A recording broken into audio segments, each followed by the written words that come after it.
Hi, Lightworkers. Welcome back to New Day Spirituality. This is the Sparkling One. I wanted to bring a quick video to you guys regarding some important developments. They have to do with this Anglo-Saxon mission, this diabolical plan of world domination created by these lunatic cabal people. Okay, if you have not watched the video that I posted called the Anglo-Saxon Mission, explained by Bill Ryan from Project Avalon, please watch it. It's very informative. It lays out the entire plot of these wicked, degenerate people that call themselves the elite, even though they are the least among us. But it explains the entire plot from start to finish. Okay, and it just opens your eyes to exactly where we are on this timeline. We have maniacs behind the wheel driving this car off the cliff. I've been making preparations and plans for a long time. I've moved myself away from major cities. I've moved myself to a rural location. We've got to jump out of the car. We've got to jump out of the car. These people are psychotic. They're megalomaniacs, control freaks. They're crazy. Bill Ryan made that video in 2010. He tried to get the word out as best he could. Let's recap a little bit for the people that haven't watched the video.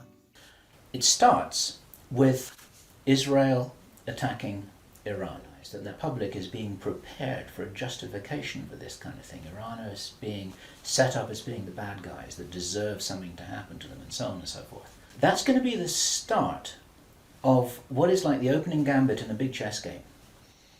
And the plan is to provoke Iran or China to retaliate. The plan is for either Iran or for China to retaliate after Iran is struck with a nuclear weapon. At that point, there will be a limited nuclear exchange in the Middle East, followed by a ceasefire.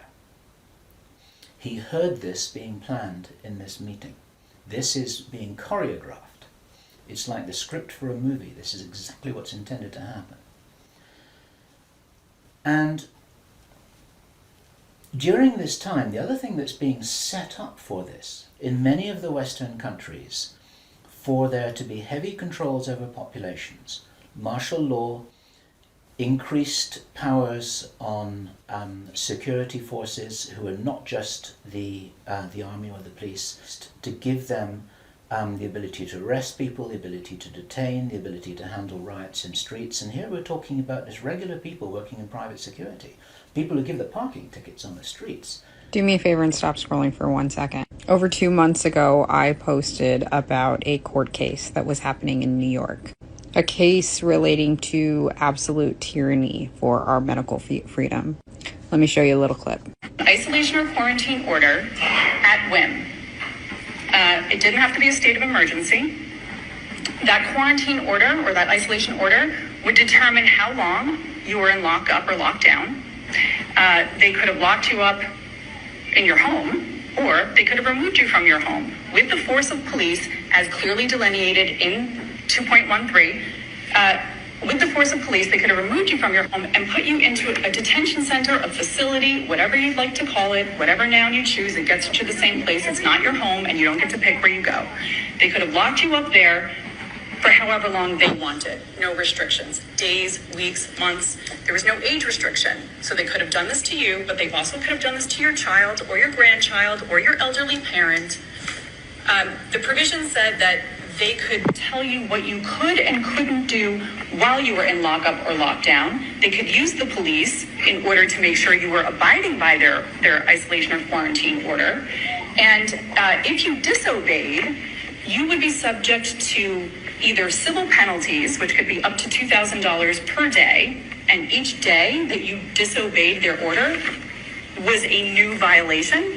So if you disobey their order for 10 days, that's $20,000 in fines. Is there a cap? I believe it was up to $2,000. Yes, Your Honor.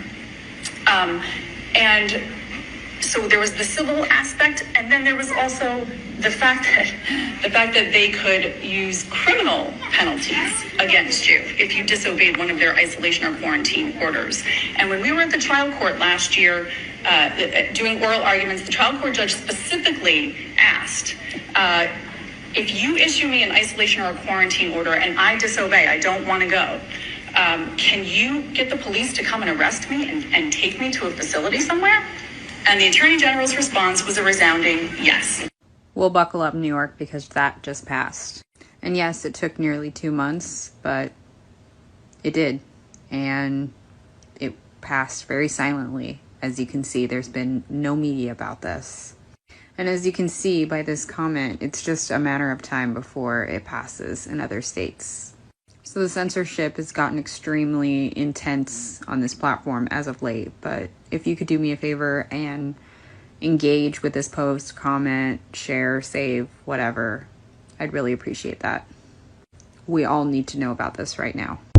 In this rollout of this crazy scenario where it is intended that there will be a limited nuclear exchange in the Middle East, the idea is that as the world looks upon this with horror, then they will demand from their governments that there are heavy controls over travel, over communication, over people who meet, over people who protest in the streets.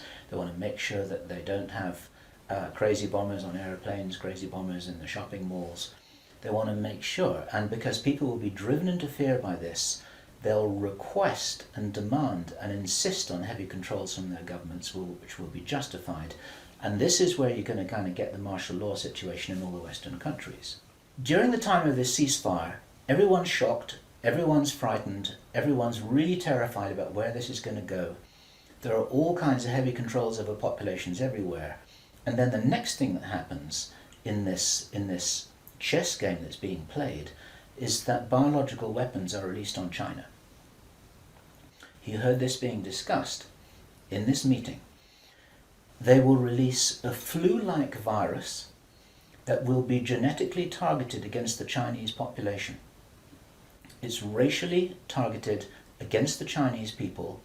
It's designed to spread like wildfire and to knock out a large number of the Chinese people. We have some articles dropping about a developing medical crisis in the country of China. Okay, so there is a mysterious pneumonia outbreak that is spreading like wildfire amongst the schools, the children. It's spreading. We've got to send love and light to the Chinese people. They've been going through a lot. They've had so much wild weather. They had all this contagion. And it's just really, really, really sad. This is not the time to have a reactionary response. This is the time to observe, prepare. We need to get out of these people's way as best we can. I just finished remote viewing safe locations, continent of Africa. I did find some safe locations, and that's going to be the next video that I'm going to post. Hopefully I'll have it up for you guys on tomorrow, which is Sunday, the 26th of November. We've got to get our preparations together. We've got to get out of these people's way while they carry out their evil plans. Have not reached critical mass where people are waking up in time to put a stop to this, put a stop to these people's antics. too many people are just going along to get along, or going, we have a lot of people that have signed up in their militaries to carry out their wars and the destruction. So we just don't have enough awakened individuals on this planet. So many people really can't believe that this is happening now. They've been ready since 2020 to roll this out. They have a timetable that they want to stick with. There are some celestial events, some earth changes that they want to get ahead of, and they want to establish control. They want order out of chaos. A lot of people ask me for timing. A lot of us are concerned with timing. When are these people going to be acting out these plans? The different steps and the timing of them. So I do my best to try to figure that out. Some major dates that I have and some other people agree with me is that Putin is going to declare war on NATO next year, by next summer, next June, July timeframe. Also, for my American viewers, there's going to be a major earthquake on the east coast of America at 5.5 or greater by this time next year, November or December. We are in the middle of a pole shift. Sylvia Brown tried to get the word out about that way back in the early 2000s. I have established communication with an Arcturian being that has let me know that the Arcturians are very concerned with flooding. But when I mention pole shift, that brings a lot of negative images. That term brings about a lot of fear and concern, but we have help with this. We have a lot of benevolent ETs that are helping with the pole shift. It's being controlled somehow. Like, we tilt and then halt, tilt a little and then stop. You guys remember those really bad floods in Libya that we had in September? We've had some really deadly, serious flooding in different locations, and I feel that is the earth tilting. But then it stops, slows down, stops, tilts a little bit more, slows down, stops. We're not going to be able to avert all of the calamity that a pole shift consists of, but I believe that we are not going through it all at once. It's being slowed down, it's being controlled until we reach completion, and I believe that completion year is 2030. So I'm going to be working on the safe zones for the continent of Africa. I'm really just at this point begging people to get out of the major cities. We've got to take the steps to remove ourselves from this system. It's not easy, but it can be done. I love you guys. Stay safe, and I will see you very soon in the next video.